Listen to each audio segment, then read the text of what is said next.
হচ্ছে নতুন নতুন খাবার পাওয়া যাবে, নতুন নতুন, তাই তো? হ্যাঁ, মানে আগের গুলোও থাকবে প্লাস আর নতুন গুলো হবে। এখানে আছে টাকার টক। বলো তুমি কি বলতে চাইছো টাকার টক সম্পর্কে?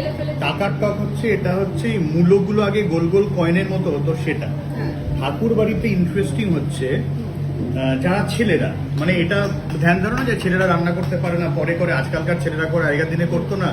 আগেকার দিনে ছেলেরাও করতো। ইটসেলফ রবীন্দ্রনাথ এক্সপেরিমেন্ট করতে, এবং ঠাকুর বাড়িতে সব থেকে বেশি যিনি এক্সপেরিমেন্ট করতেন তিনি হচ্ছে অবনীন্দ্রনাথ ঠাকুর।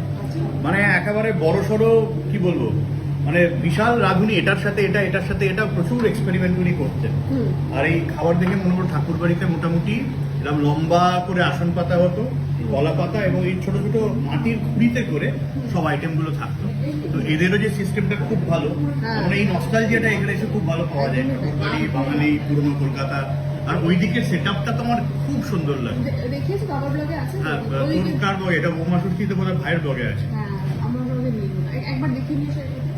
মানে যাওয়ার সময় যাওয়ার তোমাদের এই মুহূর্তে কটা মেনুতে কটা রেসিপি আছে? মানে এই মুহূর্তে আমরা প্রায় 100 থেকে 150 মানে মেনুর উপর কাজ করছি। মানে আমরা সত্যি কথা বলতে এটা নিয়ে রিসার্চ করি।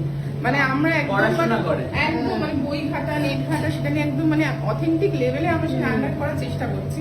এবং আরো কিছু হয়তো মানে আমরা প্রতিদিন যেহেতু কাজ করি, প্রতিদিনই মেনু নিয়ে আমরা পড়াশোনা করি।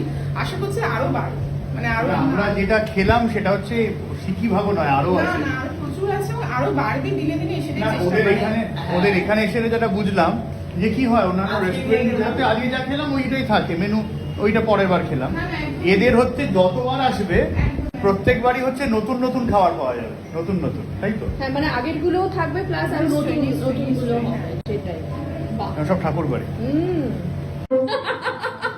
আমি পেয়ে গেছি হালকা না রে বাবা, তুই এত ইজিলি ধরলি বিষয়টা। কারণ আমার কিন্তু ইজি বিষয় স্বাভাবিক, তার কারণ প্রচুর মোটা হয়ে উঠেছে। একদমই না রে, আমি শক্তিশালী। তুই ধর এটা। ওটা ভাঙিস না, হ্যাঁ, ওটা ভাঙিস না। একদমই না, কারণ আমি অনেকেই জানো যারা আমার ব্লগ দেখো, আমি শিলনোড়াতে এখনো বাটনা করি। তো আমার এটা খুব পছন্দের একটা রান্নার জিনিস। টাকাটা ওরা সবাই চলে যাচ্ছে আলাদা গাড়িতে। কেমন খেলি কুটনি বললি না কিন্তু? আরে বহুবার বলেছি, দারুণ দারুণ। বাহ, টাটা। এবারে হচ্ছে ভাই ষষ্ঠী বানাবি? হ্যাঁ, দেওর ষষ্ঠী। হ্যাঁ রে, খাবি। হ্যাঁ, আরে তুই বানিয়ে খাওয়াবি। তো ওরা চলে গেল ওই গাড়িতে।